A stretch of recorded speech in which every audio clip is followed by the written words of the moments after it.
Okay. Good morning. Good Chodesh. So, I think if we clarify what our objective is, then we could take advantage and meet our expectations in a way that's not disappointing, and we have the opportunity to really take something out of what we're learning today in a way that's relevant, in a way that has some impact on the way we think about certain things. So the discussion today is a lot less about draconian measures. It's not about COVID-specific things either necessarily, although we will touch upon those things. Neither is it about anything that is political in nature. I may or may not have my own political leanings, but that's not what the discussion is today. We can do that afterwards, maybe over a cup of beer or something, but that's not the learning part. Rather, we are talking about dina, and it has manifestations and applications, of course, regarding the way a Yid must interact with the government and how we perceive the rights and the limits that the government has in order to impose certain measures upon society in general, and of course upon the Jewish people in particular as citizens of that country.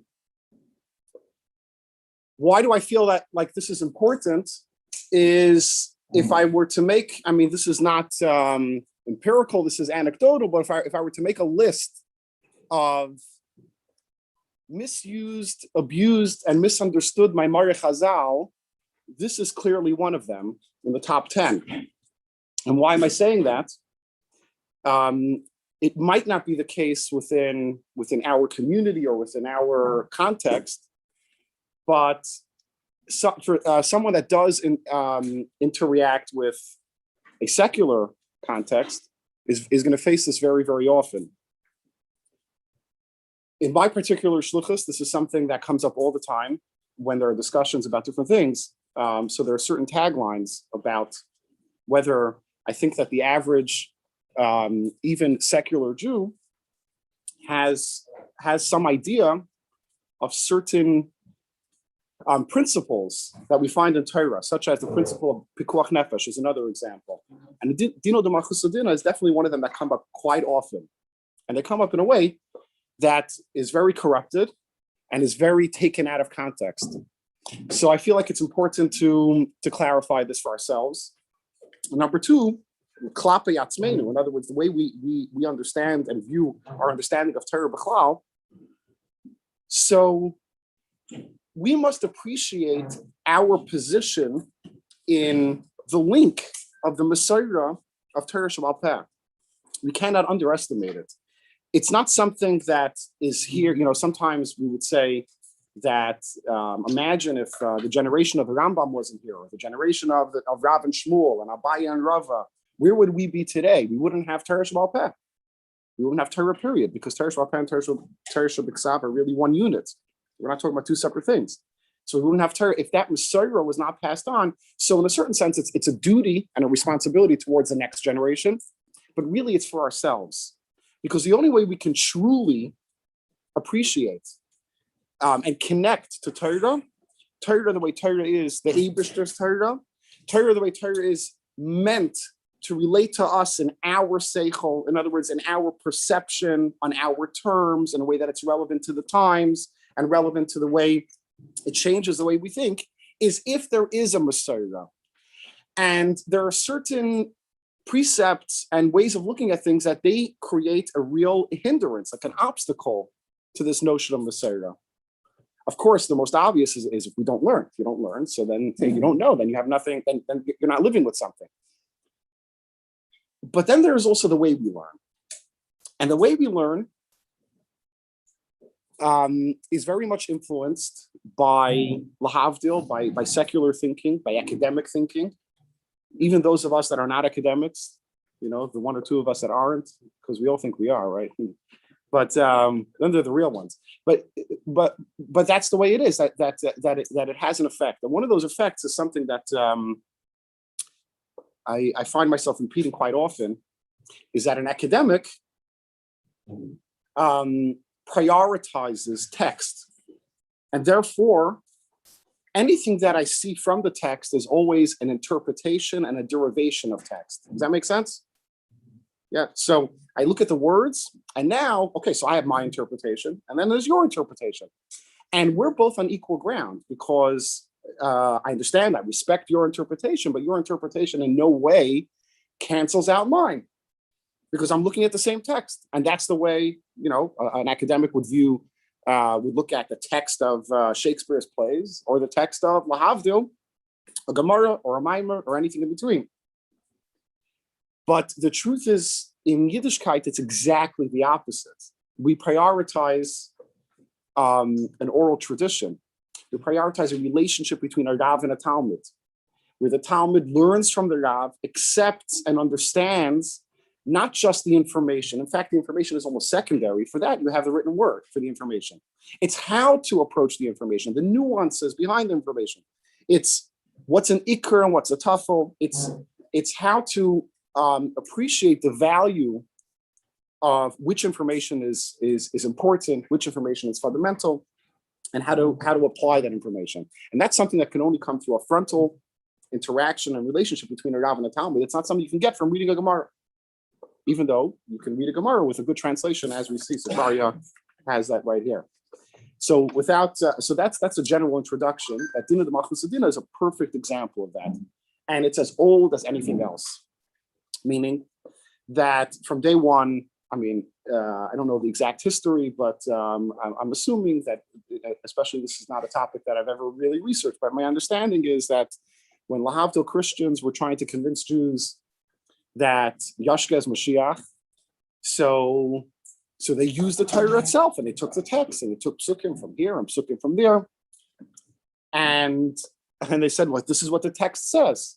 In fact, you can take a pasuk from the Torah and I can convince you that we are mechuyev, we're obligated to serve Avodah Zarah, because it says very clearly, "V'sartem v'avadetem elikim acherim." Familiar with that pasuk? Yeah, go serve Avodah Zarah.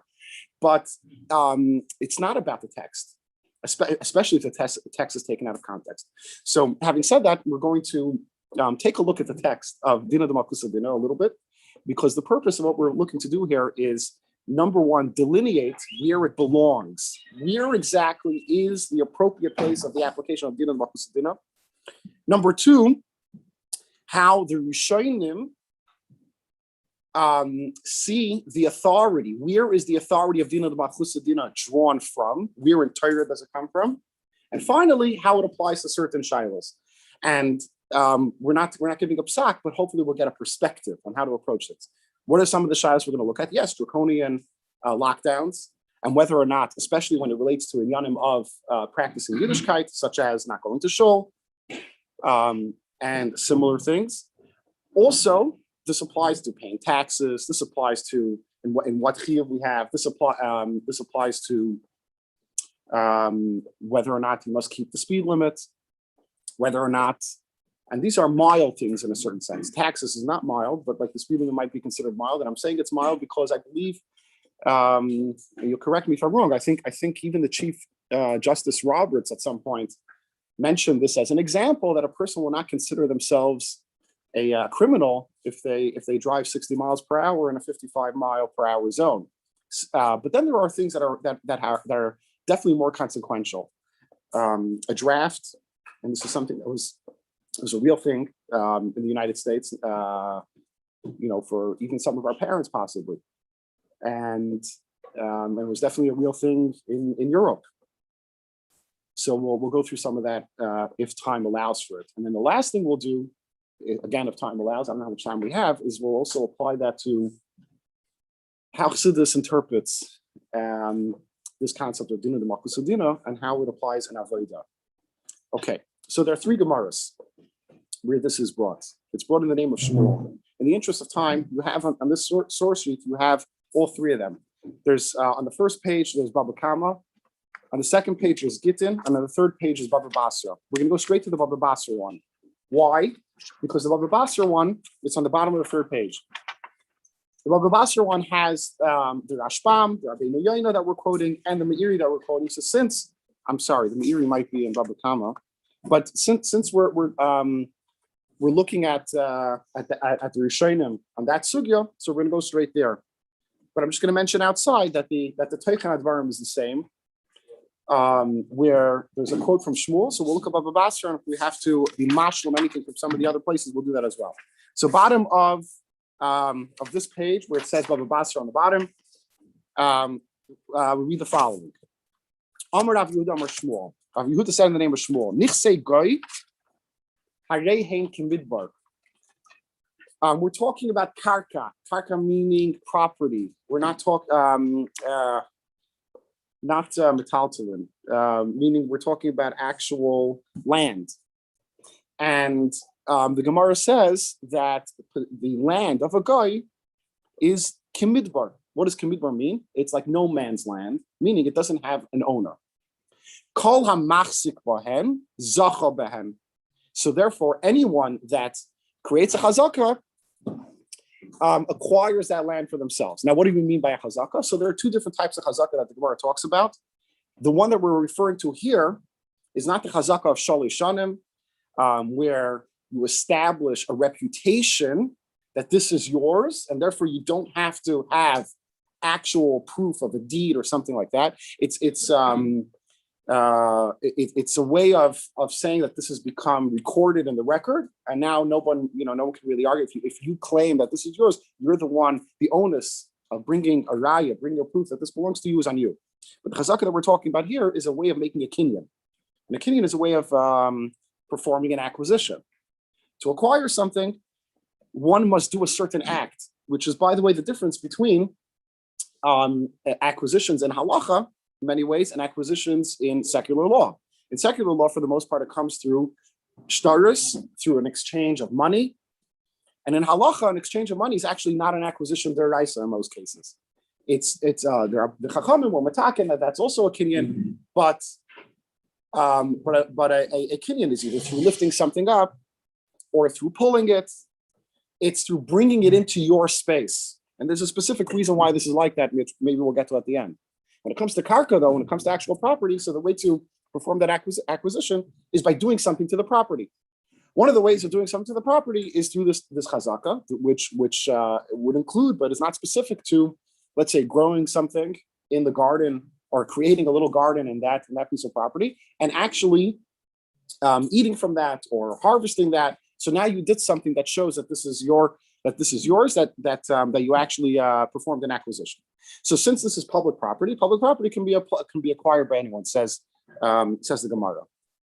But my timer, why? I'm sorry, I skipped a line. I didn't commit bar. Kol amachzik behem zacha behem. My timer, goy michimatu zuzul yadi istalikle Yisrael leikani adamata shtar liyadi. Hilkach harein commit bar. The kol amachzik behem zacha behem. So let me just give some background context there. We just explained the difference between a kinyan that exists in secular law and a kinyan that exists in Jewish law, which is the difference between doing something to the actual property versus a shtar. So what the Gemara is talking about is where a Jew is buying a piece of property from a guy. So now there is a moment. Sometimes a moment could be a little bit extended, where the guy has abandoned the property because he sold it to a yid, but the yid has not yet performed a positive acquisition, a positive kinyan on the piece of property. Because let's say he's in the law offices of whoever it might be, and he's signing a contract, and as far as the law is concerned, the transfer of ownership has happened. But the yid, according to halacha, he's only kind of once he actually went into the property and did something. So it takes him a half hour to drive from the lawyer's office until he gets to the property. For that half hour, it's in no man's land because the guy abandoned it, but the yid didn't yet acquire it. So the Gemara is saying that technically speaking, another yid can come in at that moment. And I hope the real estate folks are not going take any lessons from this. But in that in-between moment, someone could come in. It could be a half hour, and you could come in. You could just, put a lock on the door and say, "This is mine," and like squat in the most extreme way. Right. Yeah, but this is it's basically a micro version of squatters' rights. Right? Okay. Okay. So Omer le Abaye le Rav Yosef mi Omar Shmuel hachi. Abaye says to Rav Yosef, did Shmuel actually say this? That there's like a space of time where there's no man's land and anyone can just come and acquire this piece of property? V'ha Amar Shmuel dina de malchusa dina umalka Amar loy likni ara ella v'igarta. Shmuel said that the law of the land is the law, and the land, the king, stated that the way that a person is the way a person acquires a piece of property is through an igarta, through a document, through a letter, through a star. So how can you say that Rabbi Yosef is saying in the name of Shmuel that you have this this moment where it becomes like a midbar where anyone can acquire it? So Amar Le, Analo Yadaina. He answered back to him, says, I don't know. Here is all I know. Uvda hava bedura diravasa, b'Yisrael dezavan aram migoy. There was an actual story, an episode that happened, where in this place called Dura diravasa, which it's it appears from the Rashbam and other Mefarshim that either it's a name of a place, like a name of a city, or it's a place that had a lot of shepherds. So we'll see whether or not that actually makes a difference. Where B'Yisrael, Dizvan Ara Migoy, a Jew bought land from a guy. Va'asa Yisrael Achrina Rafik Bapurta, and then another Yid came and he did this act of a kinyan by eating something off of that land. Also, Rav Yehuda, so the case came to Rav Yehuda. Ukma biyada desheni, and Rabbi Yehuda put it into the hands of the second person, of the scammer, basically.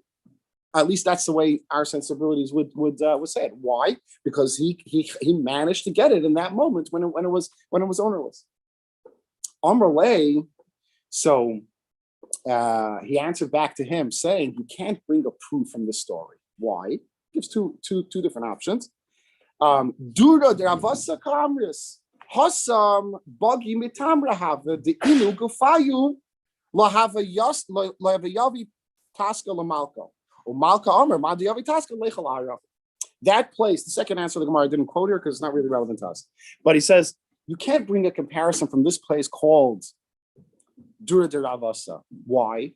Because Dura de Ravasa was very libertarian, it appears, and they declared independence from the government. They said no taxation without representation, and we're not paying taxes. So it was known that this place was lawless, at least in regards to taxes. And since they weren't paying taxes, the king was not providing services. If he wasn't providing services, so this is a place where the king's law does not apply. That's the simple chapter of the Gemara. Okay, and what does that tell us? So this is where we have three different Rishonim that we're going to look at, and the three different Rishonim are going to give us a sense of where this concept of the authority of dina de malchusa comes from. But one thing has to be clear is that, as far as I can tell, and I've tried to search thoroughly, so there may be things that I haven't found, but there isn't even a single mocker in traditional Yiddishkeit that suggests that dina de malchusa is something that applies anywhere beyond strictly dine mominus. Now, there are certain arguments about how far dine mominus goes and what might be considered dine mominus, and that's what we're going to see in the Rishonim in a second. At least the concept, the abstract of it, and then maybe the applications. Which brings us back to what I was saying earlier about from day one. Even Lahavdil Christians were using, text in order to prove that something as absurd as Yashka being Mashiach, right? The Tzemach Tzedek, there's a famous kuntris called the Tzemach Tzedek and the Haskalah movement. I think it was even translated into English, and there's a version of this that was translated by Rabbi Chani Leshus called Yubi. Is that connected to it? I'm not sure. But anyway, the Tzemach Tzedek fought the Tnuas Haskalah. And one of the big battles was about chinuch, education, because the Tnuas Haskalah was seeking to impose secular Russian standards of education on the Chadarim. And the Tzemach Tzedek fought this tooth and nail. And one of the questions of discussion where the Tzemach Tzedek was actually threatened to get arrested. He was arrested multiple times during that particular conference for his outspoken and combative stance, an uncompromising stance, and his attitude of not being mispal at all from the government and saying, like, I'm drawing a red line here, or I'm drawing a line in the sand. I'm not going to back down. And one of the tainas that they said to him was exactly this: "What do you mean, dina dina? Don't we have to follow the law of the land?" And that's an archetype of this corruption, where you're taking a Maimer Chazal that never was intended and never was applied in anywhere outside of Dinim Mamonos. It's never applied in Inyanim of Yisurim, and it's definitely not applied in a space which is about values and hashkafa, and saying, "Oh, you have to change your school system because of Dina D'Machus Dina." And that's exactly what the Tzemach Tzedek responded, that this is your ignorance. I don't really have to respond to ignorance. The fact that you don't that you're taking a certain phrase and corrupting it. That doesn't mean that I am any way obliged by it. But at the same time, we are very much obliged by the principles that do lie behind what Dina B'Chusa really means. So first, let's look at the Rashbam. Rashbam tends to be long, much longer than Rashi. So I only kind of cut and pasted. Don't be like me, which is don't cut and certain lines out of something and leave out the Iker. But Belezber, that's what we did here. So Rashbam is the last piece on this page. And we're going to read the Rashbam first. The Rashbam says like this: he says like this: Kol misim varnuniyos uminhagis shal mishpatei malachim sherigilim lahanig b'machusam dina hu shal kol bnei hamalchus mekablim aleim mirtzainam chuki hamelech umishpatav. Translation: when it comes to taxes and levies, fees, I think customs is probably also a good way of translating this, like immigration and customs in that sense. Certain norms that exist in secular governments that they are accustomed to impose as the law of their land, the citizens of the land accept that willingly. Bihilkach, and therefore, din gamerhu, it is a just and thorough law. The ein lemachsik, the mamechavera pichoy kamelach hanog beir mishum gezel. And therefore, if somebody is occupying someone else's money or property according to secular law, they're not a ganef because they're doing things justly according to the secular law. Now, what we see from the Rashbam here is something that might be called a social contract, which is the authority. I mean, this question of authority is something that exists in any legal system. The question is, who gives one person the right to impose certain things on somebody else? So the law of the United States imposes many things upon us, like who gave them the right to do that? And then what obliges or obligates the individual citizen to follow the law? Now, this is outside of the scope of law in a certain sense, because it's really in the space of philosophy. And it's been here, like, what gives the state authority and what's mechayiv of a person? And the classic, one of the classic answers to that, and it's a utilitarian answer, is that there is an unwritten, unspoken social contract. And that social contract is that we're all entangled with each other on some level, where what I do does affect you, and you do does affect me. And since if my house is worth $300,000 because of the house itself, but also because of the neighborhood and the block and things like that. So if you litter your lawn and have noisy parties all night, and on my block, so my house now lost, let's say $30,000 in value. So I could go to you and say, you have to take care of your front yard, and you have to, and that's the unspoken social contract that we're all entangled in some way. And that's something that the Rashbam says that the citizens accept that. They accept it because it's unspoken. Everyone understands. So he says, why is dina b'malchusa dina? Because a Jew is a citizen as well, and as a citizen, they're part of that social contract. That's the Rashbam's approach. Let's go back to let's go backwards. Rabbeinu Yoina. This Rabbeinu Yoina comes I took it from the Shita Mikubetzes, which is Malakit Rishonim on Baba Basra and some other Masechtas, and he writes like this: Shalei husker dina b'malchusa dina, ela b'hafgash anachasim ufkayim b'aleim b'dini hamelech. Again, I cut and pasted and just took out one line because I want to make this message clear. That Rabbi Meir says that the authority of dina the malchusa dina is rooted in hefker bezdin hefker. And hefker bezdin hefker means that the bezdin has a right to confiscate wealth from one person, distribute it to somebody else, as long as it's in the interest of the klal. So it's not within the scope of like a social contract, the way the Rashbam says. It's within the realm of Bezdin's authority by default, and we have certain halachas, such as pruzbul might be an example, where it's already built in that this entity of Bezdin is acting kind of in the backdrop and doing certain things and being mafia from one place to another. In other words, moving property and money from one place and moving it to another place by the power that they have. Finally, the Meiri. And the Meiri is going back to the first one, and he writes like this. Okay, so this is going on the Gemara in Gittin, which is, we read the one above Basra, but the concept, I'm sorry, this was in the Gemara above Kama. And we read the one above Basra, but the concept is the same, where the Gemara, the Mishnah there says that a person has no right to, should refrain from changing money with tax collectors. Really interesting. And gabayim. Be careful.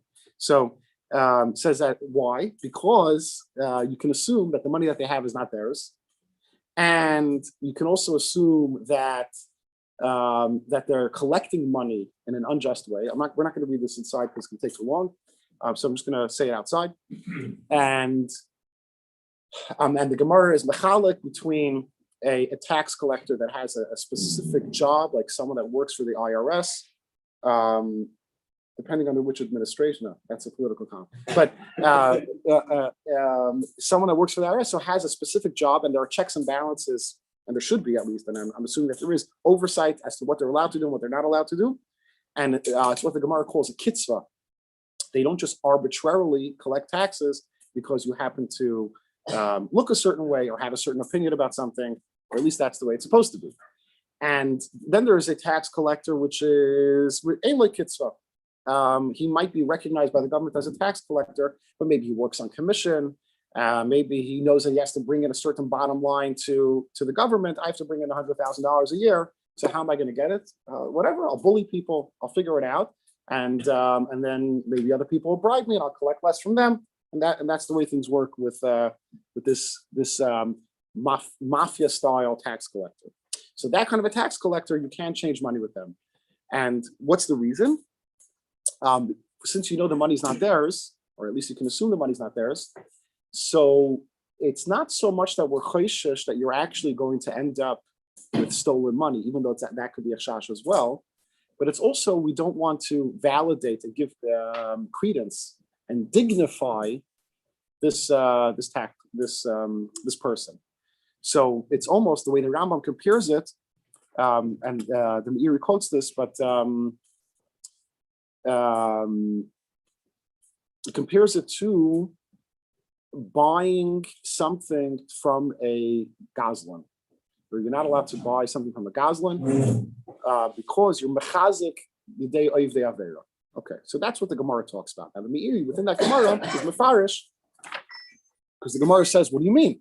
How could you say a tax collector is a thief? So a tax collector is not a thief.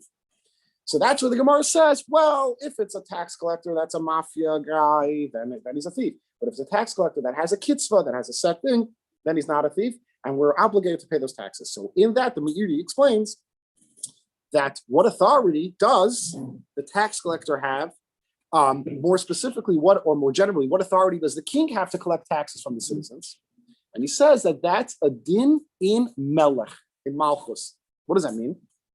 And if you look at this piece right here, Shmuel, there's 7 psukim here. With the Navi Shmuel, this is what the Meiri references. With the Navi Shmuel says like this: we can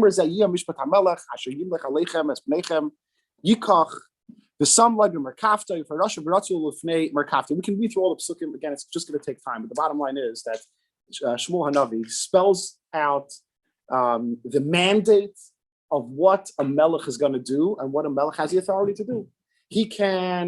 A melech can go to war. There's a difference between a war that's reshus and a war that's chayv, like a defensive war, and a war that's maybe there to expand territory. But a defensive war, less mandapoli, that a melech has a right to do that. A melech can draft citizens. A melech can confiscate assets from one citizen for the sake of building roads, for the sake of something that we would call in an American context, I think we call it eminent domain, right?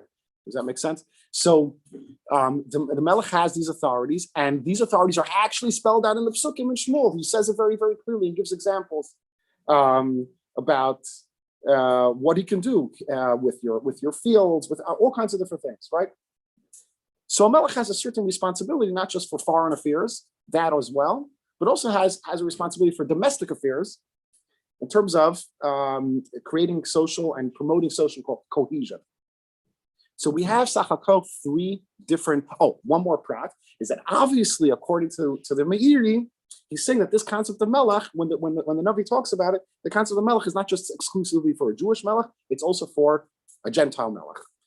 That when the Navi says this, that's their general authority. So there are different discussions in the Achreinim, there's and even in the Shoyim, there's a very interesting piece in the Evan Ha'azel by Rabbi Zalman Meltzer, and there's other tshuvas about whether or not this is tied into Sheva Mitzvahs B'nai Noach, where it's like a standalone thing. We're going to leave that alone for now. Okay. Summary: 3 different approaches. Rashbam, Rabbeinu Yoina, Meiri.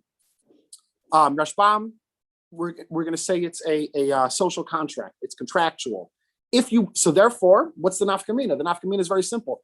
If I buy into that contract and if the services are being provided to me, it works. If I don't buy into that contract, I resist it, and the services are not being provided to me, so then it doesn't work. Rabbeinu Yoina says it's hefker bezdin hefker, and hefker bezdin hefker is an imposition, basically mamayla lamata. You don't really have much of a choice. You don't have discretion. The bezdin decided that this is the way it's going to be, and that's the way it is. And the Meiri says that it's a greater place of authority, tied into a more general place, that the melech has an authority because the Torah says that a melech can do certain things to its citizens. Okay. Now, let's bring this back to one prat and then back to draconian measures. There is an afkamina that would come out from these 3 shittas about whether or not a person has a positive, like an oifen chiyuvi, what's the word I'm looking for? Yeah, but more than obligation, not chiyuv, an obligation, whatever. Well, it'll come. So to engage in dino de machusa dina, or affirmative is the word I'm looking for. Thank you. If they have to affirm it by initiating like their own actions, or it's there as kind of like a backstop, and if the government comes and inspects, then I must. So like I'll derek in the speeding example, I can speed, but if the cop stops me, I must obey. Or no, I have a chiyuv to keep to the speed limit to 55 miles per hour, and that's it. Okay, so maybe that example is different because the scale or the level and the hierarchy of it's not really a crime per se. You might call it a misdemeanor, depending on the state, depending on different things. But with taxes, this is a very, very practical example, where theoretically, let's take Chil Hashem out of this for a second. And if you have the because that's a huge consideration, you have the ability to take whatever money you would have owed in taxes and to put it into a Caribbean or Swiss account and hide it, and no one will ever see it.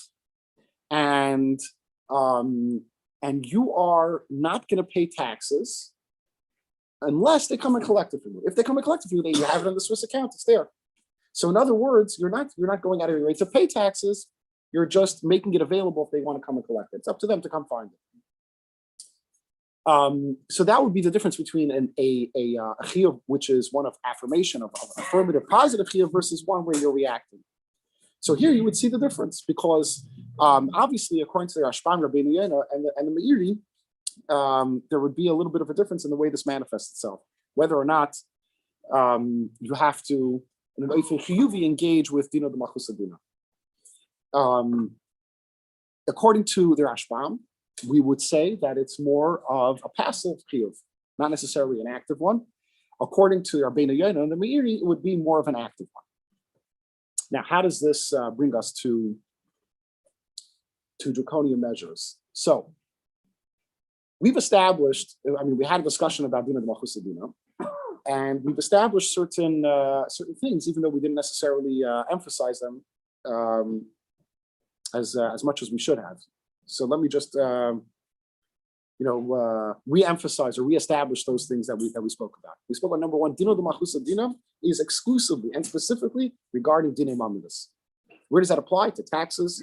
It applies to, and even there's discussion about how far that goes.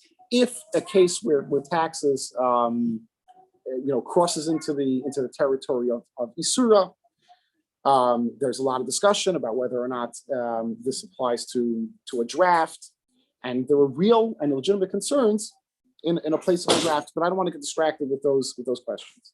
Number two, we established that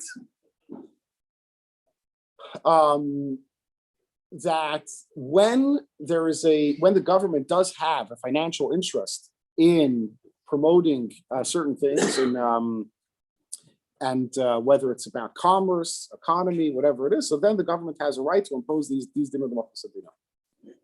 But the one thing that's clear is that it can never go outside of that territory of dinei mamonos. So now, when it comes to measures that restrict religious observance in a way that, to some citizens at least, is perceived as draconian. So the last thing we should be invoking is dina de machusa as a way, at least this is the way I see it, as a way of making the case to people that this is something that you must follow. Why? Because if you do make that case, then at least I would call you out for your amaratzis, because it's ignorance, because that has nothing to do with dina de machusa. Elamai. It's not even about the government.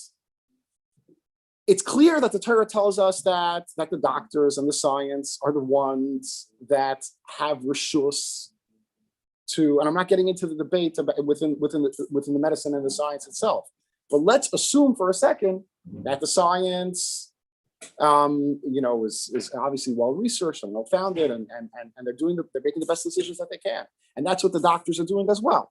Hand in hand, right? So we must follow the recommendations of the doctors, not because the government is enforcing it and not because the government is demanding it. In fact, if you're making the government argument, so that's erst where we might draw the line and say, no, the government has no business imposing and intervening in a religious space. But from a medical perspective, we must absolutely follow his recommendations, because that's what Torah gives reshus to the doctors to make recommendations. So again, if somebody is going to make the dina de machusa dina argument, unfortunately, that's the ignorant argument to make. So anyone that actually knows what they're talking about is going to be very turned off by that. But on the other hand, if you make the argument which is coming from a place of medicine. So that holds water. So here we can come to a place where, what if the doctors are recommending one thing, and this just may have been the case, back in let's say July or August. I don't think it's really negaya today.